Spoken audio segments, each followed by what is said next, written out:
नमस्कार। आज देश की तमाम फटाफट खबरों में आपका स्वागत है। सुप्रीम कोर्ट ने बृहस्पतिवार को कहा कि अगर विधानसभा का कोई सदस्य दल बदल कानून के तहत अयोग्य पाया गया तो उसे विधानसभा के बाकी बचे कार्यकाल तक मंत्री नहीं बनाया जा सकता है, भले ही वह विधान परिषद के सदस्य के तौर पर नामित किया गया हो। इसके साथ ही सुप्रीम कोर्ट ने कर्नाटक हाईकोर्ट के उस फैसले को बरकरार रखा जिसमें दल बदल विरोधी कानून के तहत भाजपा विधायक AH विश्वनाथ की अयोग्यता मई 2021 तक जारी रहने की बात कही गई है। इसी के साथ मुख्य न्यायाधीश S.A. बोबडे और जस्टिस S.A. बोपन्ना और जस्टिस V. रामासुब्रमण्यम की पीठ ने हाईकोर्ट के पिछले साल के आदेश के खिलाफ की याचिका खारिज कर दी है। NDTV के प्रवर्तक प्रणय राय और राधिका राय ने बृहस्पतिवार को प्रतिभूति अपीलीय अधिकरण के जुर्माने पर सवाल उठाते हुए सुप्रीम कोर्ट में कहा कि उनके चैनलों की स्थिति बहुत खराब है और उनके पास रकम जमा करने के नाम पर कुछ भी नहीं है। CJI S.A. बोबडे की अध्यक्षता वाली 3 सदस्यीय पीठ के समक्ष प्रवर्तकों के वकील मुकुल रोहतगी ने कहा कि उनके मुवक्किल के पास करीब 50 लाख शेयर के अलावा कोई धन नहीं है। हम सिर्फ इतना कह सकते हैं कि हमारे शेयर हस्तांतरित नहीं किए जाएंगे। हम इसके लिए शपथ पत्र देने को भी तैयार है। हम एक संघर्षरत न्यूज चैनल है, हमें काफी वित्तीय नुकसान का सामना करना पड़ा है। इस पर पीठ ने कहा कि आपको कुछ सिक्योरिटी देनी होगी। शेयर का मूल्य कितना है, इस पर रोहतगी ने कहा कि आज की तारीख में शेयर के मूल्य करीब 17 करोड़ रुपए हैं। पीठ ने NDTV के प्रवर्तकों को शुक्रवार तक शपथ पत्र दाखिल करने के लिए कहा है। लाल किले की हिंसा से आहत किसानों ने वापसी शुरू कर दी है। सिंगू और गाजीपुर सरीखे प्रमुख मोर्चों से किसानों के पलायन पर किसान नेता सख्ते में है। अब उन्होंने किसानों का मान मनोबल शुरू कर दी है। किसानों को बनाए एक साथ रखने और मोर्चे पर हर जिले में 10 ट्रैक्टर और 100 किसान लाने और ब्लॉक स्तर से किसानों की भीड़ जुटाने की रणनीति पर काम शुरू हो गया है। किसानों के आंदोलन छोड़कर जाने पर संयुक्त किसान मोर्चा के जोगिंदर सिंह उग्राह ने कहा कि ज्यादातर किसान 26 जनवरी के लिए आए थे, इसलिए वे वापसी कर रहे हैं, लेकिन हिंसा के चलते किसानों में नाराजगी है। सुप्रीम कोर्ट ने बृहस्पतिवार को अपने कार्य संचालन के 71 साल पूरे कर लिए। सुप्रीम कोर्ट ने कहा कि कोरोना वायरस महामारी के चलते 2020 में उसे लोगों तक निर्बाध और समयबद्ध तरीके से न्याय तक पहुंच सुनिश्चित करने के लिए एक बड़ी और अप्रत्याशित चुनौती का सामना करना पड़ा। 28 जनवरी 1950 को सुप्रीम कोर्ट की पहली बैठक हुई थी। शीर्ष अदालत ने इस अवसर पर आधिकारिक बयान में कहा कि वह संवैधानिक मूल्यों और न्याय के नियमों को बनाए रखते हुए नागरिकों के अधिकारों और स्वतंत्रता की रक्षा कर रहा है। एक बयान में कोर्ट ने बताया कि कोरोना काल के 2020 में वीडियो कॉन्फ्रेंसिंग के जरिए उसने 43,713 मामलों की सुनवाई की। एशिया प्रशांत देशों में व्यक्तिगत स्वास्थ्य सेवा सुविधा को लेकर एक सर्वे में पता चला है कि भारत 11 देशों की सूची में 10वें नंबर पर है। द इकोनॉमिक इंटेलिजेंस यूनिट की Asia Pacific personalised index report के अनुसार प्रशांत क्षेत्र के ऑस्ट्रेलिया, चीन, Japan, Bharat, Indonesia, Malaysia, Singapore, दक्षिण कोरिया, ताइवान, थाईलैंड और न्यूजीलैंड जैसे देश सही व्यक्ति को सही समय पर इलाज मुहैया करा रहे हैं। रिपोर्ट को 27 तरह के अलग अलग बिंदुओं के आधार पर तैयार किया गया है। स्वास्थ्य सूचना सूचकांक में भारत 41 अंकों के साथ 10वें नंबर पर है। स्वास्थ्य सेवा को लेकर भारत 24 अंकों के साथ 11वें, जबकि व्यक्तिगत स्तर पर स्वास्थ्य सेवा से जुड़ी तकनीकी के प्रयोग में भारत 30 अंकों के साथ 9वें स्थान पर है। भारत भ्रष्टाचार धारणा सूचकांक में 6 स्थान फिसलकर 86वें नंबर पर पहुंच गया है। ट्रांसपेरेंसी इंटरनेशनल ने 2020 के सूचकांक बृहस्पतिवार को जारी किया है। इसमें 180 देशों में सार्वजनिक क्षेत्र में भ्रष्टाचार के स्तर की रैंक जारी की जाती है। इसमें 0 से लेकर 100 तक के पैमाने का उपयोग होता है। 0 स्कोर वाले देश का सबसे अधिक भ्रष्ट माना जाता है और 100 स्कोर वाले सबसे कम भ्रष्ट माने जाते हैं। भारत 40 अंकों के साथ 180 देशों में 86वें स्थान पर है। 2019 में भारत 80वें स्थान पर था। इस वर्ष भारत का CPI स्कोर पिछले वर्ष के स्कोर के बराबर है। रिपोर्ट में कहा गया है कि भारत अभी भ्रष्टाचार सूचकांक में काफी पीछे है। कोरोना वायरस को लेकर जहां हर दिन संक्रमण की स्थिति नियंत्रण में आती दिखाई दे रही है, वहीं इसके चलते वायरस की चपेट में आने वाले मरीज भी अब ज्यादा से ज्यादा संख्या में ठीक होकर अपने घर लौट रहे हैं। स्थिति यह है कि भारत में 100 कोरोना संक्रमित मरीजों में से अब 97 स्वस्थ हो चुके हैं।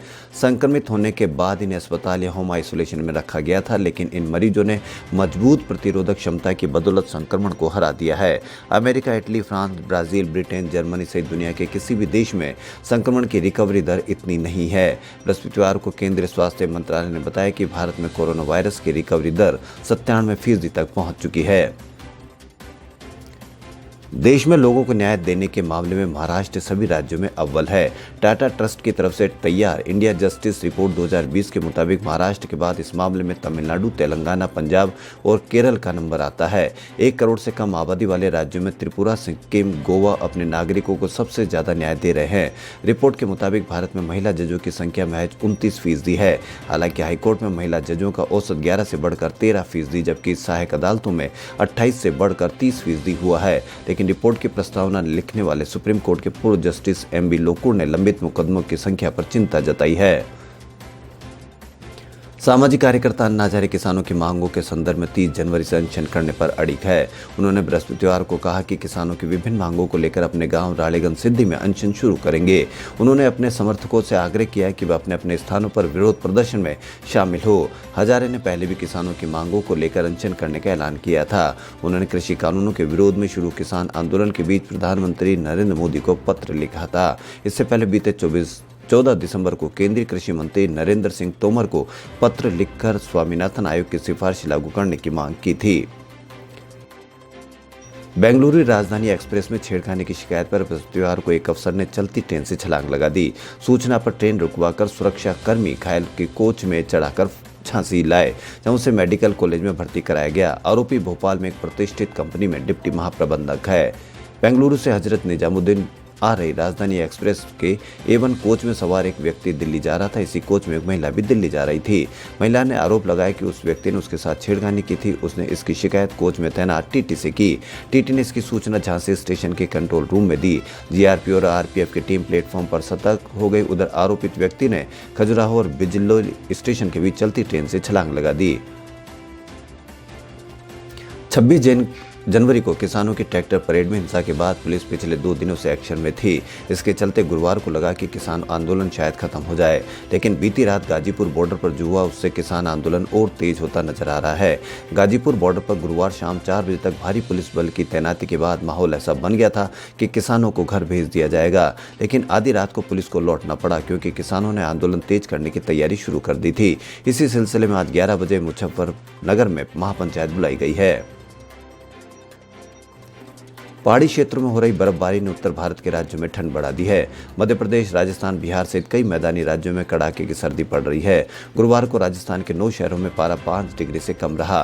माउंट आबू में लगातार दूसरे दिन पारा -3 डिग्री रिकॉर्ड किया गया। वहीं मध्य प्रदेश की राजधानी में भोपाल में 12 किलोमीटर की स्पीड से हवाएं चली। राजस्थान में बीती रात 9 शहरों का तापमान 5 डिग्री से कम दर्ज किया गया। राजनीति छोड़ने की घोषणा कर चुके इंडो कैनेडियन मूल के नवदीप बैंस पर भारतीय मूल के ही सांसद रमेश संघा ने खालिस्तानी समर्थक होने का आरोप लगाया। इसके बाद कैनेडियन PM जस्टिन ट्रूडो ने संघा को पार्टी से निकाल दिया।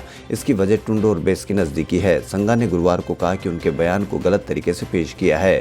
PM ने उनकी बात सुने बिना ही फैसला ले लिया। पूरे मामले में खालिस्तानियों का समर्थन फिर से कैनेडियन राजनीति में मुद्दा बन गया है।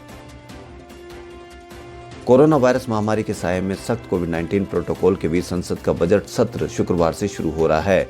आम बजट 1 फरवरी को पेश किया जाएगा। अप्रैल के पहले सप्ताह तक चलने वाले इस बजट सत्र के हंगामेदार रहने के आसार हैं। विपक्ष सरकार आंदोलन के बीच कृषि कानूनों को लेकर सरकार को घेरने की तैयारी में है। गणतंत्र दिवस पर ट्रैक्टर रैली में हुई हिंसा के बाद से किसानों के आंदोलन को लेकर पुलिस एक्शन में आई है। दिल्ली यूपी बॉर्डर पर गाजीपुर में उस समय तनावपूर्ण स्थिति पैदा हो गई जब कृषि कानूनों के खिलाफ प्रदर्शन के लिए डटे किसानों से विरोध प्रदर्शन खत्म करने और रास्ता खाली करने को कहा गया। सूत्रों के अनुसार आदेश देने वाले गाजियाबाद प्रशासन की योजना गुरुवार रात तक रास्ते को खाली करने की है। उधर किसानों ने इससे इनकार कर दिया। किसान नेता राकेश टिकैत ने ऐलान किया कि वह गोलियों का सामना करने के लिए तैयार हैं। खबरों में फिलहाल इतना ही। यदि आपको हमारा चैनल पसंद आए तो लाइक, सब्सक्राइब और शेयर अवश्य करें। धन्यवाद।